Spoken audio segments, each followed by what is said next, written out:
Matthew, obviously this team's been so good at bouncing back from losses, going back a couple seasons now. When it comes to bouncing back, how much of that is technical and how much of that is mental in your mind? Yeah, I mean we're a very mentally strong group, so I'd say it's probably more technical than mental. I mean we've got a lot of battle scars on us from the last few years, and we've been through way worse than just that yesterday. We can be better. We can adjust a few things, and come out tomorrow and try to get a win here and get some momentum going back home. Front right. Carter, following up to that, what is it? What are the things you guys have been through the last 3 years? Like whether it's the Toronto series going down or Boston series a couple years ago, what are the sort of series past that you guys draw on in a moment like this when you lose a game one?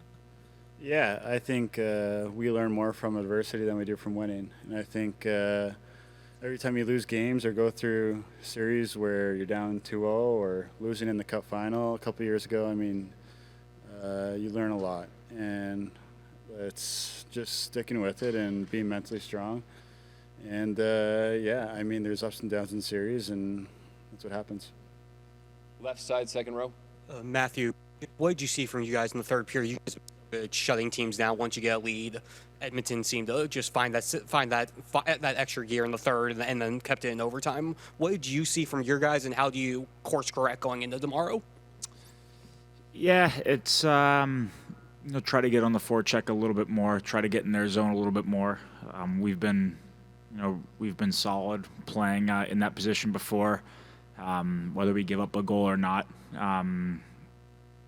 It is what it is. It was, you got to tip your cap. It was a great play on their third goal to tie it up, and went through a bunch of guys and found the net. In overtime, there was chances both ways. They definitely carried more of the play there, and so it's stuff we got to look at and get better with. And we did some really good things that we're going to just have to do for longer stretches of time tomorrow. So, they definitely finished better than we did in the game, and probably earned that win. I mean, they dictated more of the game than we did. So, it is what it is. Back to the drawing board. Just try to play better than them tomorrow. Right side, second row. Matthew, is only your third road loss of the playoffs, which continues the trend of the last 3 years in the playoffs. You guys have been road warriors. Why is that, and how important is it for you guys to tap into that comfort going into a big game tomorrow? Yeah, we had no choice. We were going to be on the road for the whole, I think, every team we were going to play this year in playoffs, especially after the first round. Like, we knew we were going to be on the road for the rest of it. So we forced ourselves it. We made our bed and had to sleep in it, and now we got to start on the road and take one game and get home ice back. It's that easy. So would have liked for it to be yesterday, but like I said, it is what it is, and we feel comfortable on the road. It's a simple game. It's a hard game. It's an adversity type of game, an adversity type of atmosphere. We've said it a bunch. It's that us against the world mindset, but you really feel it, especially being down in the series. Your back's not necessarily against the wall, but it's you treat it as a big time must win in a hostile environment, and I feel like that's when we're at our best. So hopefully we can use that to our advantage tomorrow. Front left. Carter, you guys obviously played this team last year. The cores of the team are pretty much the same. Did this feel like a game 8 in that you knew everything they were going to do and you knew pretty much everything you were going to do, and so it's just a matter of who's going to do their game better? I think every year is different. I think this year we have a bunch of new players. They do too. I guess our cores are pretty similar, but, I mean, you build something new every year. And we knew how they were going to play. We did a bunch of pre-scouting and everything like that. We knew their systems, but they're a really good team, and they're here for a reason. And, style-wise, I think they're pretty similar to last year. I think maybe they might be even a little bit better at defending and stuff like that. So, it's a good challenge for us. Left side, third row. Yeah. Matthew, there was some talk going into this series about how you guys felt you were better than you were a year ago. They felt they were better. It's only game 1, but I'm curious, do you think that played out? Did you feel that you were playing a better team than you did last year? Did you feel like you were even better at times? Yeah, I feel that both of our teams are better this year. You could even see it. They held a lot of the play in the first. We got to our game in the second. They mixed and matched and changed up some of their lines in the third. Got some momentum from it.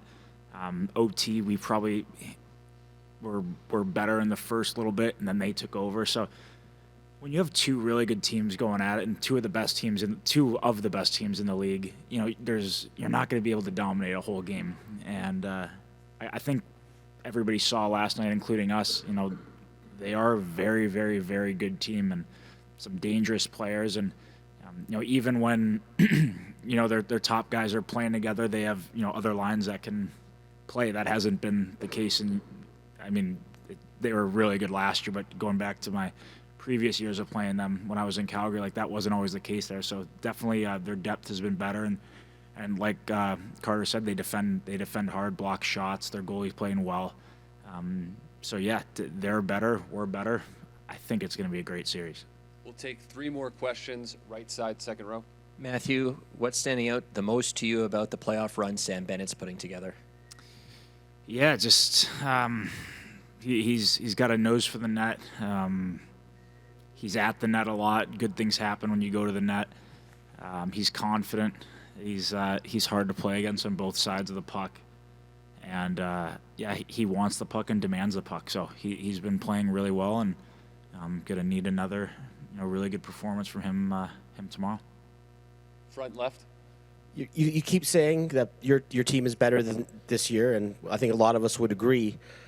Yesterday, Gary Bettman and Bill Daly were here talking about what attracts players to a city or to a team, and it's not always what fans think, the taxes, the money. What is it about the Panthers that's created this culture? What about the Panthers that's created the culture? I don't really know. I stepped into it a few years ago. It was trending into a winning culture. And I think just from experience, you build that. But I don't really understand the question, to be honest. So I think it comes with the players that are here, guys like Barkey, guys that were here before me, like Eki, Forsey, Swaggy, guys that have had success but are such hard workers and winners before, and just hard workers that have fun. I think that's what starts to build an organization from top down too. Like, we've got such a great ownership in the Violas. We've got a great GM in Bill, and the coaching staff led by Paul is awesome, and it's all about winning and having fun. So I think that's what creates the culture. But I was just one of the lucky ones. I got to step into it a few years ago. Anything to add, Carter? Yeah, I think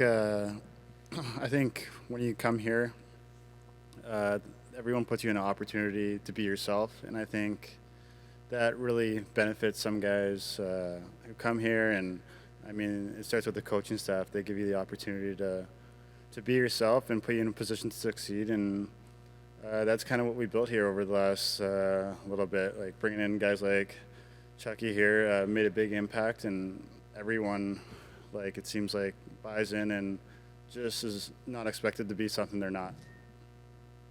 Last question, back right, standing up. Matthew, just wondering, you talk about the atmosphere coming in here, obviously enemy territory for you guys, but the city was kind of buzzing all day yesterday, playoff energy, warm weather, everyone's feeling good.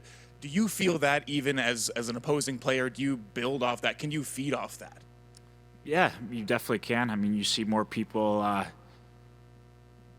you see more people outside the rink than I guess you would in December when we play here.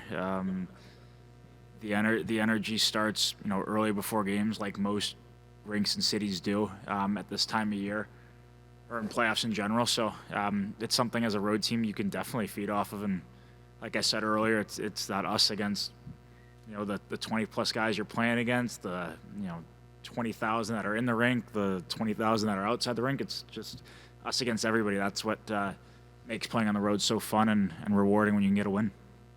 Thank you for your time, guys. Nate and Seth will be up here in a second. For Nate, to kick it off. Just obviously, you made some big plays last night. Just you waited a long time to get back to this stage. Just what did it feel like to be out there, and how happy were you with your game there in Game 1? Yeah, anytime you can contribute in a big stage, the biggest stage of our sport, you obviously want to. You look at the game beforehand and what you think you can do to help your team win, but unfortunately, at the end of the day, it wasn't enough for us. But hopefully, it'll be something that we, as defense corps, can kind of build on throughout the rest of the series. Left side, second row. Yes, Seth, a sort of a similar question. First time for you getting to the Cup final. Know how much you've been wanting to get here. During intros, being on the ice for all that, seeing the Cup, just did that give you that sense of I'm here, and just what was that moment like for you before the game? Yeah, special moment. I'm just trying to take it all in. Obviously the energy in the building was fantastic. So speaking to the guys last year, one of the loudest buildings they played in last year, and very intense. Everything leading up to it. You're just trying to focus on what you can do each shift before the game, kind of visualize and, try to keep your heart rate down, really before the game starts. So once that first shift happens, though, you kind of get settled in and just trying to play my game and make plays out there. Right side, second row. I was wondering if you could both answer this, please. They loaded up McDavid and Draisaitl in the third period. What's that like for you guys to defend against, and what's going through your mind? You're obviously aware when they're doing it. Yeah, I think when they play together, they're obviously very creative players, and they make everyone around them better, and they like to look for each other, especially when they play together. Little give and goes, things like that, and then they're dangerous off the rush too. So, whether they're playing together or apart, it's a 5-man unit defending, hold-ups, little things like that. Just being physical on them is going to help us at the end of the day. It's a really good answer. I don't really know what else I can add to that. Great job. Right side, front row. You guys, as a team, went down 2-0 against Toronto. Obviously, the group that's been around here before has been down in playoff series and has all these sort of battle scars, like Matthew Tkachuk said. What's the mentality as a team down in a playoff series, but also the confidence of knowing what you guys have done this playoffs and what this group has done the last few years? Yeah, I can only speak for this last playoff run for us, but just in general, you're going to have moments in the game that, and moments in a series that you're going to be, on riding the roller coaster. And I find that you find yourself in an OT game, game one on the road, give yourself still a chance to win. These things are going to happen as the playoffs go on, and this team, I think, it has an incredible ability to be able to not only learn from what they've done, but apply their experience to situations like this, especially on a day like today, right? And how we, get your minds into the game and then get it back out again, right? And get ready and be focused for the next one. Left side, third row. Nate, I think all of us here and probably you guys there would look at game one. It was fast, it was fun, it was exciting, comebacks, overtime. If that is an indication of what this series is going to be, what do you think that means for hockey? What do you think it means for fans watching this series? Yeah, I didn't watch a lot of playoff hockey. When you get knocked out, usually you have some sour taste in your mouth, but I did turn into last year's series again.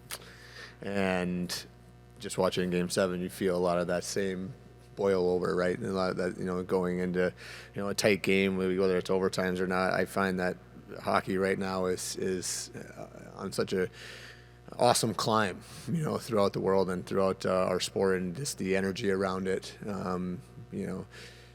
I hate to point to one thing, but go back to Four Nations, and from then on, right, you have such a buzz around our game. So anything that can continue to enhance that will be great. Unfortunately, it'll probably be at the expense of us as players. Right side, fourth row. Hey guys, either of you can answer this. 7-game series is all about adjustments. If there is an adjustment to be made after losing game one, what is it? You know what? I thought we did a lot of good things. We could do some video, obviously, and see the things we can do better to the neutral zone, maybe a little bit more offensive zone time. Some things we can look at, but they played a good game. They were solid defensively. They blocked a lot of shots, and we kind of knew that coming in. And there's just not a lot of space out there. Not a lot of plays to be made, really. So when we do get those opportunities, try to hold on to the puck, capitalize a little bit more on it. Left side, first row. Yeah, sometimes you play a good game and lose, and do you feel like you guys did that last night? I mean, and it just came down to a little random puck flying over the plexiglass? There's lots of parts of the game that you look at and you wish you could be better at, and things that you thought you did well. I don't know if you can say you thought you could win every game that you play, but I think that we give ourselves a chance every night if we play the way that we want to. And but like we talked about today in our meetings, there's stuff that we have to clean up and things that we want to continue on for the next game. Take a few more questions on the right side, second row. Seth, what do you appreciate about how Sam Bennett operates in and around the net? And from a defenseman's perspective, what makes him so hard to contain in that area? Yeah, he's very tenacious around the net. He gets to the hard areas. You know, he's got a lot of great aspects to his game. He's super fast. He can score off the rush. Great face-off guy. You saw a little bit of everything last night. He's been one of our best players, I think, through this playoffs, and capitalizing on a lot of big plays for us and timely goals. But as a defenseman, you see where he gets around that blue paint. He pushes off. He makes himself big. Screens the goalies well. And it's just that constant body contact, I think, around the net that really elevates his game and makes it difficult to handle him. Take two more questions, right side. Seth, what would you say you need to do better as far as handling their forecheck and maybe cutting down on those long stretches you spend in your zone in the first and third and second half of overtime? Yeah, I think maybe just staying a little bit tighter, just quicker puck movement, communication. You know, that's all it is. They're obviously coming very fast at us. Their forecheck was very good last night. Their F1 and F2 were on the pucks quick. They were physical, so there's not a lot of time as defensemen back there, but just using little plays, you know, little bumps to each other, communicating with each other, and not just trying to throw it away, which I think was happening a little bit, but I think we'll be fine in those areas. We've been decent all playoffs at kind of correcting those little plays on the breakouts. Last question, back right. Hey, Nate. Jesse.